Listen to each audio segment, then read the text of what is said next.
Hi friends, welcome back to Shri Kannada vlogs. ಯಾರೆಲ್ಲ ನನ್ನ ಚಾನಲನ್ನು ನೋಡ್ತಾ ಇದ್ದೀರಾ, ಪ್ಲೀಸ್ ಸಬ್ಸ್ಕ್ರೈಬ್ ಮಾಡಿಕೊಂಡು ಚಾನಲನ್ನು ನೋಡಿ, ಹಾಗೆ ಸಪೋರ್ಟ್ ಮಾಡಿ ಅಂತ ಕೇಳ್ಕೊಳ್ತಾ ಇದ್ದೀನಿ. ಇವಾಗ ಸಂಜೆ ಆಗಿದೆ, ನಾನು ಸಂಜೆ ವ್ಲಾಗ್ನ ಸ್ಟಾರ್ಟ್ ಮಾಡಿದ್ದೀನಿ. ಬನ್ನಿ, ನಾನು ಸಂಜೆಯಿಂದ ನನ್ನ ನೈಟ್ ರೂಟೀನ್ ಹೇಗಿರುತ್ತೆ ಅಂತ ತೋರಿಸ್ತೀನಿ.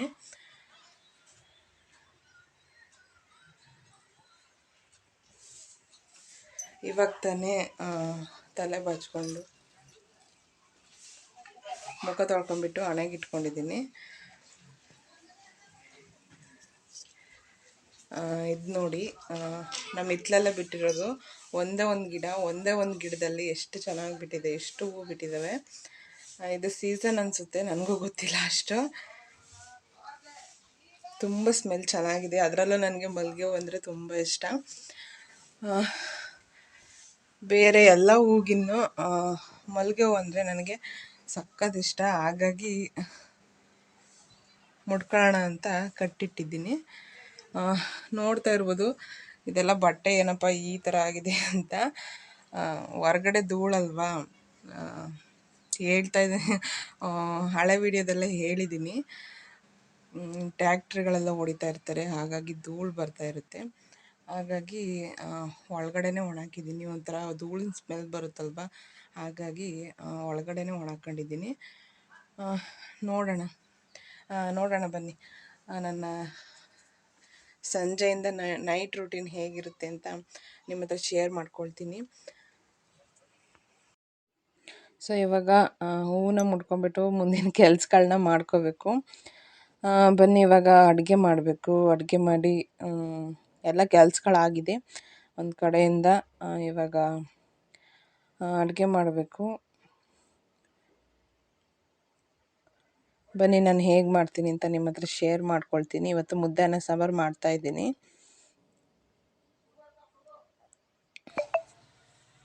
ನೋಡಿ, ಹೂವು ನನಗಂತೂ ಸಖತ್ ಇಷ್ಟ. ಮಲ್ಲಿಗೆ ಹೂವು, ಇನ್ಯಾವ ಹೂವು ಇಷ್ಟ ಆಗೋದಿಲ್ಲ, ಮಲ್ಲಿಗೆ ಹೂವು ಅಂದರೆ ಸಖತ್ ಇಷ್ಟ. ನೋಡಿ, ನನ್ನ ಫೇಸ್ ನೋಡಿ ನನಗೆ ಒಂಥರ ಆಗ್ತಾಯಿದೆ. ಫುಲ್ಲು ಚೇಂಜ್ ಆಗಿಬಿಟ್ಟಿದೆ ನನ್ನ ಮುಖ, ನನಗೆ ನೋಡ್ಕೊಳಕ್ಕಾಗ್ತಾಯಿಲ್ಲ, ಹಂಗಾಗ್ಬಿಟ್ಟಿದೆ. ನೀನು ಡೆಲಿವರಿ ಟೈಮ್ ಹತ್ರ ಬಂದಾಗೆ ಹಾಗೆ ಅನಿಸುತ್ತೆ, ಮುಖ ಚೇಂಜ್ ಆಗ್ತಾನೆ ಇರುತ್ತೆ. ಸೊ ಇವಾಗ ನಾನು ಬಾಗಿಲಿಗೆ ನೀರು ಹಾಕಬೇಕು. ಬಟ್ಟೆಗಳು ತೋರಿಸಿದ್ನಲ್ವ, ಬಟ್ಟೆಗಳನ್ನ ಮಡಿಸ್ಬೇಕು. ಬನ್ನಿ, ಒಂದೊಂದೇ ಕೆಲಸ ಮಾಡ್ಕೊಳ್ಳೋಣ. ಸಂಜೆ ಕೆಲಸ, ನೀರು ಬಿಟ್ಟಿದ್ದಾರೆ. ಇವಾಗ ಸ್ವಲ್ಪ ಪಾತ್ರೆಗಳಿದೆ, ಪಾತ್ರೆಗಳನ್ನ ತೊಳ್ಕೊಬೇಕು.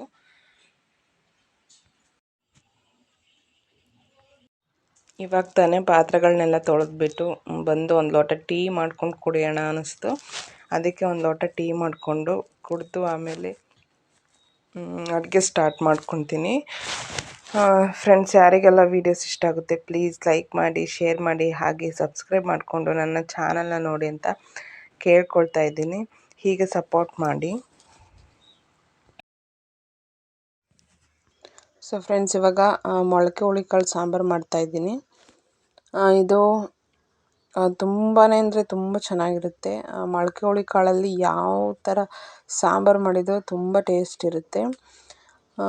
ಇವಾಗ ಮೊಳಕೆ ಹುಳಿಕಾಳು ಮೊಳಕೆ ಮಾಡಿದ್ದೆ, ಅದನ್ನು ಹಾಕ್ಬಿಟ್ಟು ಚೆನ್ನಾಗಿ ತೊಳ್ಕೊಬೇಕು. ನೀರು ಹಾಕಿ ತೊಳ್ಕೊಂಬಿಟ್ಟು ಅದಕ್ಕೆ ಟೊಮೆಟೊ, ನಾನು ಆಲ್ರೆಡಿ ಒಂದು ಸರಿ ತೊಳೆದಿದ್ದೆ, ಮತ್ತು ಅದಕ್ಕೂ ಕಮೆಂಟ್ ಮಾಡ್ತಾರೆ. ಆಲ್ರೆಡಿ ಒಂದು ಸಲ ತೊಳೆದು ಇಟ್ಟಿದ್ದೆ, ನಿಮಗೆ ತೋರಿಸ್ಬೇಕಾದ್ರೆ ಹಾಕಿದ್ದೆ ತಟ್ಟೆಗೆ. ತೊಳೆದ್ಬಿಟ್ಟು ಇವಾಗ ಒಂದೆರಡು ಬೀನ್ಸ್ ಇದ್ದು, ಬೀನ್ಸ್ನ ಹಾಗೆ ಕೈಯಲ್ಲೇ ಕಟ್ ಮಾಡಿ ಹಾಕಿದೆ.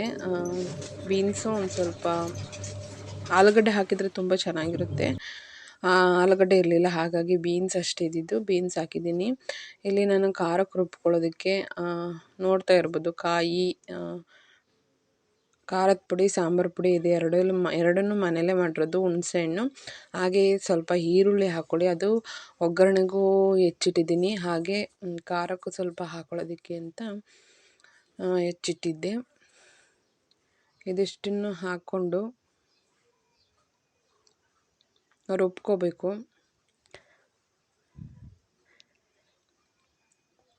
ಸಾಂಬಾರಂತೂ ಸಖತ್ ಟೇಸ್ಟ್ ಇರುತ್ತೆ. ಯಾವುದೇ ಸಾಂಬಾರು ಮಾಡಿ, ಇದರಲ್ಲಿ ಬಸ್ಸಾರು ಮಾಡ್ತಾರೆ. ಒಬ್ಬೊಬ್ರು ಉಪ್ಸಾರು ಅಂತಾರೆ, ನಾವು ಬಸ್ಸಾರು ಅಂತೀವಿ. ಬಸ್ಸಾರು ಮಾಡಿದರೆ ಸಖತ್ ಟೇಸ್ಟ್ ಇರುತ್ತೆ ಮೊಳಕೆ ಹುಳಿ ಕಾಳಲ್ಲಿ.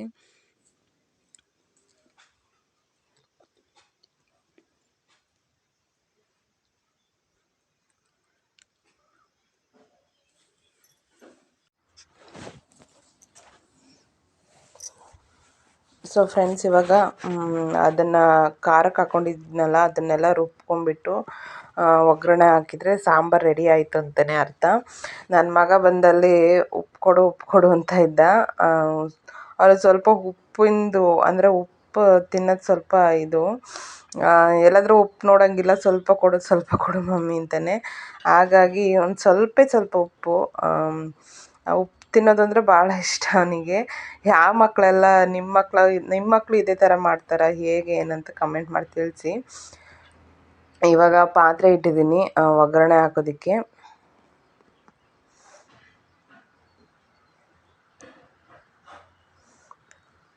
ಸ್ವಲ್ಪ ಎಣ್ಣೆ ಹಾಕ್ಬಿಟ್ಟು ಮಾಮೂಲಿ ಯಾವ ಥರ ಒಗ್ಗರಣೆ ಹಾಕ್ತಾರೋ ಅದೇ ಥರ ಒಗ್ಗರಣೆ ಹಾಕ್ತಾಯಿದ್ದೀನಿ. ಇವಾಗ ಡೆಲಿವರಿ ಟೈಮ್ ಹತ್ರ ಬಂದಾಗೆ ಸ್ವಲ್ಪ ಕೆಲ್ಸಗಳು ಮಾಡೋದಕ್ಕೆ ಅಷ್ಟು ಈಸಿ ಅನಿಸೋದಿಲ್ಲ. ಫುಲ್ಲು ಸುಸ್ತು ಅದೆಲ್ಲ ಜಾಸ್ತಿ ಆಗುತ್ತೆ.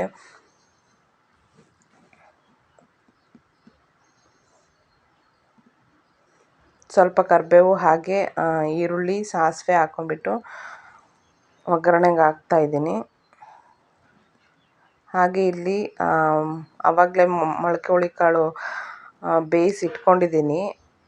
ಅದು ಬೇಯಿಸಿರೋದನ್ನು ತೆಗೆದುಬಿಟ್ಟು ಈಗ ಖಾರ ಇದೆಯಲ್ಲ ಅದನ್ನು ಒಗ್ಗರಣೆ ಜೊತೆ ಮಿಕ್ಸ್ ಮಾಡ್ತಾಯಿದ್ದೀನಿ.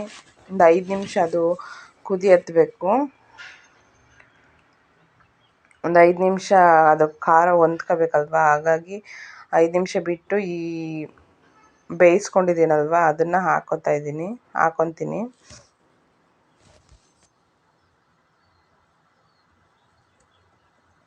ತುಂಬ ದಿನವೇ ಆಯಿತು ನಾನು ವಿಡಿಯೋ ಮಾಡ್ದಲೇ. ಏನಾದರೂ ಒಂದು ಮಾಡಬೇಕು ಅಂದರೆ ಏನಾದರೂ ಪ್ರಾಬ್ಲಮ್ಸು ಬರ್ತಾನೆ ಇರುತ್ತೆ. ಮನುಷ್ಯನ ಜೀವನನೇ ಅಷ್ಟಲ್ವಾ. ಏನಾದರೂ ಒಂದು ಕೆಲಸ ಕಾರ್ಯ ಮಾಡೋಣ ಅಂತ ಹೋದರೆ ಏನಾದರೂ ಒಂದು ಅಡ್ಡಿ ಆಗ್ತಾನೆ ಇರುತ್ತೆ. ಸ್ವಲ್ಪ ಇವಾಗ ನೋಡಿ ಕಾಯಿನ ಮೇಲೆ ಒಂದು ಸ್ವಲ್ಪ ಅಂದರೆ ಖಾರ ರುಬ್ಕೊಳ್ಳೋದಕ್ಕೂ ಮತ್ತು ಮೇಲೆ ಕಾಯಿ ಹಾಕಿದರೆ ಅಂದರೆ ಟೇಸ್ಟ್ ಚೆನ್ನಾಗಿ ಬರುತ್ತೆ ಸಾಂಬಾರು. ಸ್ವಲ್ಪ ಮೇಲೆ ಹಂಗೆ ಕಾಯಿ ಹಾಕ್ಕೊಳ್ಳಿ, ಅದನ್ನು ಒಂದು ಸರಿ ಟ್ರೈ ಮಾಡಿ, ಚೆನ್ನಾಗಿರುತ್ತೆ ಟೇಸ್ಟು.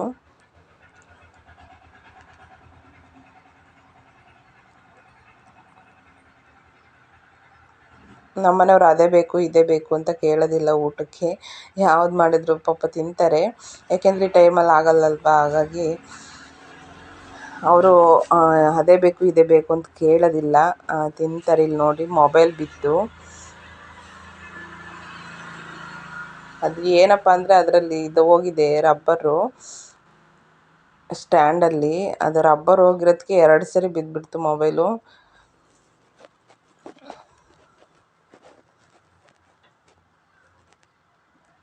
ಅದು ಗ್ರಿಪ್ಪಾಗಿ ನಿಂತ್ಕೊಳ್ಳೋದಿಲ್ಲ, ಗ್ರಿಪ್ಪಾಗಿ ನಿಂತ್ಕೊಂಡ್ರೆ ಬೀಳೋದಿಲ್ಲ. ಅದು ರಬ್ಬರ್ ಹೋಗಿರೋದ್ರಿಂದ ಗ್ರಿಪ್ಪಾಗಿ ನಿಲ್ತಾ ಇಲ್ಲ. ಇವಾಗ ಅನ್ನಕ್ಕೆ ಇಡ್ತಾಯಿದ್ದೀನಿ.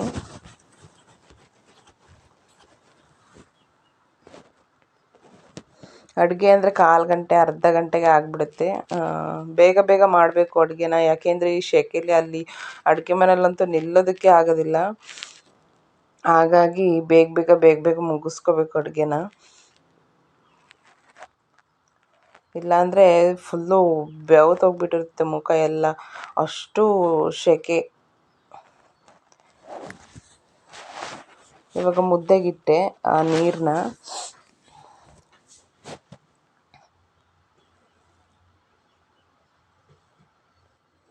ಇದು ಸಾಣಿಸಿ ಇಟ್ಟಿರ್ತೀನಿ ರಾಗಿ ಹಿಟ್ಟು, ಅದು ಏನಾಗುತ್ತೆ ಅಂತ ಗೊತ್ತಿಲ್ಲ.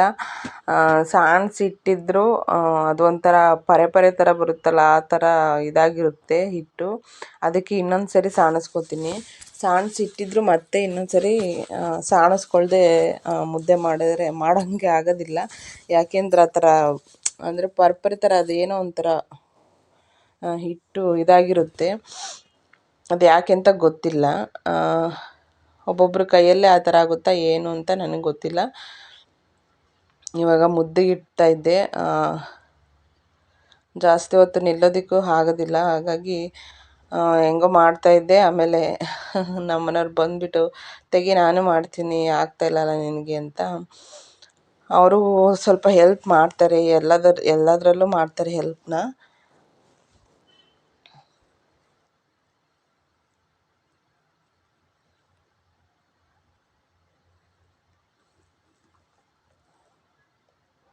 ಪಾಪ ಅವರೇ ಬಂದುಬಿಟ್ಟು ತೆಗಿ ನಾನು ಮಾಡ್ತೀನಿ ಅಂತ ಮಾಡ್ತಾಯಿದ್ರು. ಈ ಥರ ಹೆಲ್ಪ್ ಮಾಡೋರಿದ್ದರೆ ಏನೂ ಅನಿಸೋದಿಲ್ಲ. ಒಬ್ಬೊಬ್ಬರು ಮನೆಯಲ್ಲಿ ಪ್ರೆಗ್ನೆಂಟ್ ಇದ್ದರು ಪಾಪ, ಎಷ್ಟು ಕೆಲಸ ಮಾಡಿದ್ರು ಹೆಲ್ಪ್ ಮಾಡ್ತೀನಿ ಬಿಡು ಅಂತ ಹೇಳೋರೇ ಇರಲ್ಲ. ಒಬ್ಬೊಬ್ಬರು ಹೆಣ್ಮಕ್ಳು ಭಾಳ ಕಷ್ಟಪಟ್ಟು ಇದು ಮಾಡ್ತಾರೆ. ಅವ್ರನ್ನೆಲ್ಲ ನೋಡ್ತೀನಲ್ವ, ಅಂದರೆ ಹಳ್ಳಿಗಳಲ್ಲಿ ಜಾಸ್ತಿ ಅದನ್ನೆಲ್ಲ ನೋಡೋದು. ಹಳ್ಳಿಗಳಲ್ಲಿ ಪ್ರೆಗ್ನೆಂಟ್ ಇದ್ದರೂ ಎಷ್ಟು ಕೆಲಸ ಮಾಡ್ತಾರೆ ಅಂದರೆ, ಅವರು ನೋಡಿದರೆ ಒಂದು ಖುಷಿ ಅನಿಸುತ್ತೆ. ಅಷ್ಟು ಕೆಲಸ ಮಾಡ್ತಾರೆ. ಹಸುಗಳ್ನ ಹೊಡ್ಕೊಂಡು ಹೋಗೋದು, ಹಸುಗಳು ಅಂದರೆ ಮನೆ ಕೆಲಸ, ಆಮೇಲೆ ಹಸುಗಳ ಕೆಲಸ, ಅವ್ರನ್ನ ಸಗಣಿ ಎಲ್ಲ ತೆಗೆಯೋದು, ಎಷ್ಟು ಕೆಲಸ ಮಾಡ್ತಾರೆ ಪಾಪ ಅವರು ಪ್ರೆಗ್ನೆಂಟ್ ಇದ್ದರು.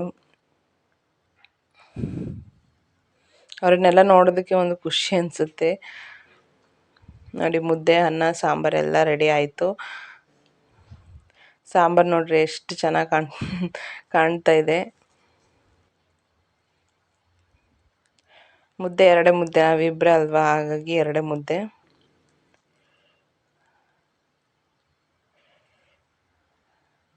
ಇವಾಗ ನನಗೆ ಎಷ್ಟು ತಿಂಗಳು ಅಂದರೆ ನಾನು ಇಲ್ಲೇ ಇರ್ತೀನ, ಹೇಗೆ ಏನು ಅಂತ ಮುಂದಿನ ವೀಡಿಯೋದಲ್ಲಿ ನಾನು ನಿಮ್ಗೆ ತಿಳಿಸ್ತೀನಿ. ಇವಾಗ ಮುದ್ದೆ, ಅನ್ನ, ಸಾರು ಎಲ್ಲ ರೆಡಿ. ಮುದ್ದೆ ಕುದಿ ಎತ್ತಿದ್ಮೇಲೆ ನೋಡಿ ಎಷ್ಟು ಬೇವತ್ಬಿಟ್ಟಿದ್ದೀನಿ. ಸಖತ್ ಬೆವರು ಅಂದರೆ ಸೆಕೆ, ಅಷ್ಟು ಸೆಕೆ, ಸಖತ್ ಸೆಕೆ. ಅಡುಗೆ ಮನೆಯಲ್ಲಿ ನಿಂತ್ಕೊಳ್ಳೋದಕ್ಕೆ ಆಗೋದಿಲ್ಲ.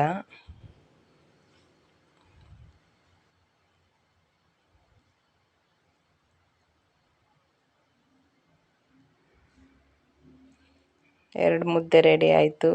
ಸಾಂಬಾರು ನೀವು ಒಂದ್ಸರಿ ಟ್ರೈ ಮಾಡಿ, ಚೆನ್ನಾಗಿರುತ್ತೆ ಸಾಂಬಾರು. ಅಂದರೆ ಮೇಲೆ ಒಂದು ಸ್ವಲ್ಪ ಕಾಯಿ ಹಾಕಿ ಕುದಿಸ್ಬಿಟ್ರಿ ಚೆನ್ನಾಗಿರುತ್ತೆ ಟೇಸ್ಟು.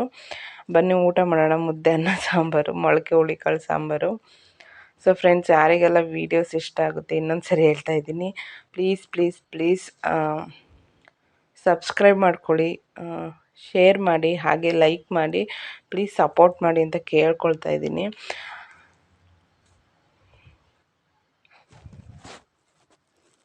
ಯಾರೆಲ್ಲ ವೀಡಿಯೋಸ್ ನೋಡ್ತಾ ಇದ್ದೀರಾ,